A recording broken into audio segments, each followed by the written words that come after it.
Assalamualaikum warahmatullahi wabarakatuh. Semangat pagi anak-anakku sekalian. Apa kabar pagi hari ini?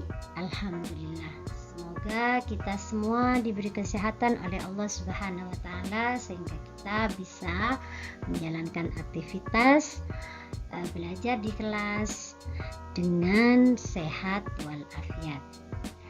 Baik anak-anakku sekalian, sekarang kita akan belajar tentang surah Al-Falaq. Sudah siap semua untuk belajar surah Al-Falaq hari ini bersama Ibu Guru?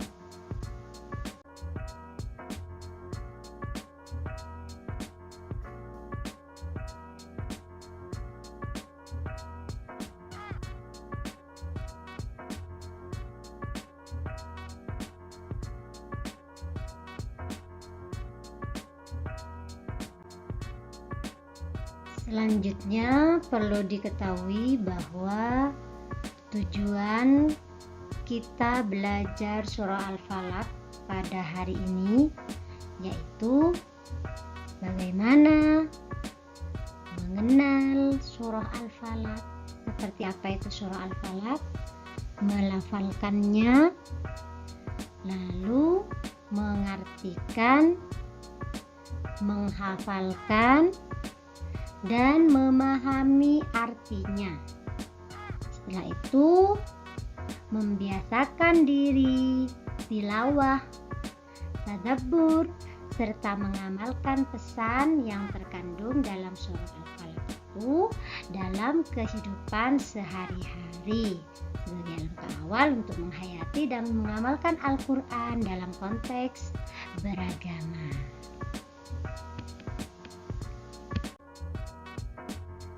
Selanjutnya, mari bersama-sama membaca surah Al-Falaq. Namun sebelum itu, Bu Guru mau tanya, pernahkah kalian membaca surah Al-Falaq? Jika pernah, alhamdulillah. Jika belum, mari kita bersama-sama. Dan yang sudah, kita mengulang ya. Sebelumnya Bu Guru yang baca dulu, nanti anak-anak menirukan. Bu Guru baca dari awal dulu ya sampai ayat kelima. A'udzu billahi minasyaitonir rajim. Bismillahirrahmanirrahim. Qul a'udzu birabbil falaq. Min syarri ma khalaq wa min syarri ghasiqin idza waqab wa min syarri naffasati fil 'uqad wa min syarri hasidin idza hasad. Baik anak-anak, kita ulang ya dari pertama ya. Qul a'udzu birabbil falaq. Diikuti. Lanjut. Min syarri ma khalaq. Diikuti. Wa min syarri ghasiqin idza waqab. Diikuti. Wa min syarri naffasati fil 'uqad. Diikuti. Wa min syarri hasidin idza hasad. Alhamdulillah. Nanti diulang lagi ya surah Al-Falaqnya. Nah, artinya seperti apa? Katakanlah wahai Muhammad, aku berlindung kepada Allah, Tuhan yang menciptakan sekalian makhluk, dari bencana makhluk-makhluk yang Dia ciptakan, dan dari bahaya gelap apabila ia masuk, dan dari kejahatan makhluk-makhluk yang menghembus pada simpulan dan ikatan-ikatan, dan dari kejahatan orang yang dengki apabila dia melakukan dengkinya. Selanjutnya, apa yang dipelajari di dalam surah Al-Falaq itu? Apa yang terkandung dalam surah Al-Falaq itu? Di dalam surah Al-Falaq, Allah memerintahkan Nabi Muhammad Sallallahu Alaihi Wasallam agar mengatakan, aku berlindung kepada Tuhan yang menguasai subuh. Jadi kita sebagai umat Islam diperintahkan oleh Allah untuk berlindung kepada Tuhan yang menguasai subuh. Siapa? Yaitu Allah Subhanahu wa Ta'ala.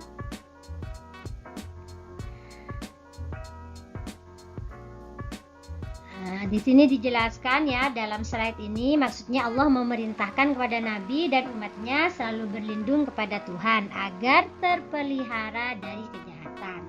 Surah Al-Falaq mengajarkan kepada kita bahwa hanya Allah tempat kita berlindung. Dan ini bisa diamalkan dalam kehidupan sehari-hari. Jika kita ingin terhindar dari godaan-godaan setan atau orang-orang yang jahat, kita bisa mengamalkan surah Al-Falaq. Selanjutnya, apa sih yang terkandung dalam surah Al-Falaq di masing-masing ayat? Di masing-masing ayat itu memiliki pesan-pesan tertentu. Nah, di sini pada ayat pertama, kata Al-Falaq berarti subuh.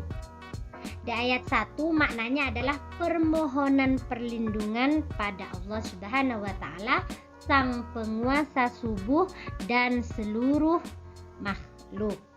Jadi kita memang dianjurkan untuk berlindung kepada Allah, bukan selainnya Allah, karena itu termasuk syirik. Paham ya? Lanjut, kita melangkah pada ayat yang kedua. Pada ayat yang kedua, di situ mengandung makna kejahatan sejatinya bisa dilakukan seluruh makhluk dalam berbagai bentuk. Jadi semua manusia bisa saja melakukan kejahatan, anak-anak. Nah, perlindungan Allah Subhanahu wa Ta'ala memungkinkan kebaikan dan kemanfaatan pada suatu makhluk lebih dominan hingga mengalahkan kejahatan. Seperti itu. Nah, pada surah Al-Falaq ayat yang ketiga, di sini juga mengandung makna tertentu, yaitu pada lafaz al-ghasiq, ghasiqin idza waqab. Pada lafaz al-ghasiq di ayat ini berarti tumpah dan mengalir deras. Sedangkan al-waqab adalah galian gunung yang mengeluarkan air. Apa maksudnya? Ayat ini bercerita malam gelap gulita yang memungkinkan binatang buas, orang jahat, nafsu. Ya, setiap orang punya nafsu. Nafsunya kalau sudah tidak bisa mengalahkan kebaikan, akal pikirannya, dia akan memberontak dan melakukan sesuatu yang tidak baik, hingga emosi negatif menguasai manusia. Kondisi ini hanya bisa diatasi dengan perlindungan Allah Subhanahu wa Ta'ala. Paham ya? Kepada siapa kita berlindung, anak-anak? Kepada Allah Subhanahu wa Ta'ala. Selanjutnya, pada surah Al-Falaq ayat keempat, apa? Surah Al-Falaq ayat keempat. Nah, di sini ada kalimat an-naffasati fil 'uqad. Apa maksudnya? Adalah wanita tukang sihir.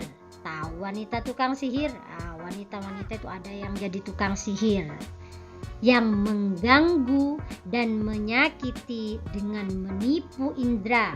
Nah, indera bisa mata ya, pendengaran, kemudian saraf, dan memberikan kesan atau perasaan tertentu pada jiwa seseorang. Jadi kalau orang sudah terkena sihir ya, bisa lupa akalnya, dia tidak bisa berpikir karena sudah disihir, ya, dijampi-jampi. Ya. Sihir sebetulnya tidak mengubah atau menimbulkan sesuatu yang baru. Kejahatan dari sihir yang hanya bisa dihindari dengan perlindungan Allah. Jadi semua yang terjadi di muka bumi ini, meskipun ada wanita-wanita yang jahat, ya, para tukang sihir, meskipun sudah punya ilmu sihir yang sangat tinggi, tapi Allah tidak berkehendak, maka sihir itu tidak akan berfungsi, tidak akan merugikan kepada orang, ya. Pada surah Al-Falaq ayat 5, nah, ayat terakhir ini, ya. Dalam ayat ini Allah Subhanahu wa taala menerangkan sifat dengki. Siapa di sini yang pernah punya sifat dengki? Ya? Sifat dengki atau hasad pada manusia. Tidak suka melihat temannya yang senang, tidak suka melihat orang lain senang. Dengki, tidak suka. Bawaannya pingin marah terus, ya, pingin melakukan hal kejahatan kepada orang tersebut. Nah, sifat ini memungkinkan manusia ingin menghilangkan kenikmatan orang lain dengan banyak cara, termasuk kejahatan.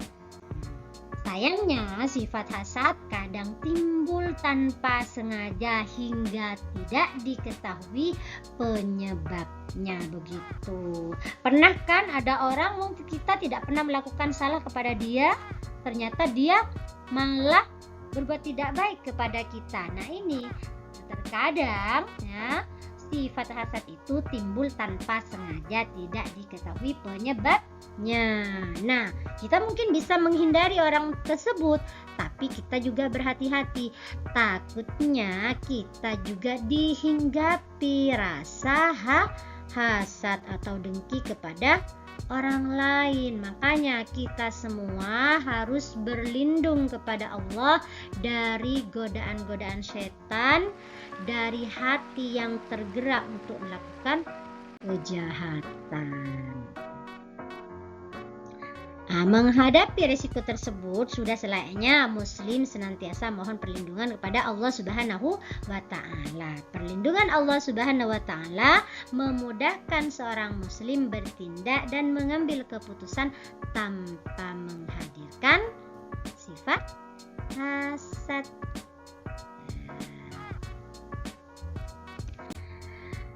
Lalu anak-anak, selanjutnya dianjurkan untuk menghafal surah Al-Falaq. Ya, untuk apa? Karena surah Al-Falaq ini dibaca pada waktu sholat sebagai kesunahan membaca surah-surah pendek setelahnya surah Al-Fatihah. Dan kalau kita menghafalkan surah Al-Falaq bisa menjadi doa ketika kita hasad atau ketika ada orang yang hasad kepada kita. Seperti itu. Ketika ada orang yang jahat kepada kita, kita bisa baca surah Al-Falaq. Kita minta ketenangan kepada Allah Subhanahu wa Ta'ala. Baiklah anak-anak, sampai di sini penjelasan kali ini. Bu Guru harap anak-anak bisa belajar membaca Al-Quran dengan baik dan benar dan selalu mengulang-ulang, karena belajar bukan hanya saat ini tapi sampai kapanpun. Oke? Good luck. Assalamualaikum warahmatullahi wabarakatuh.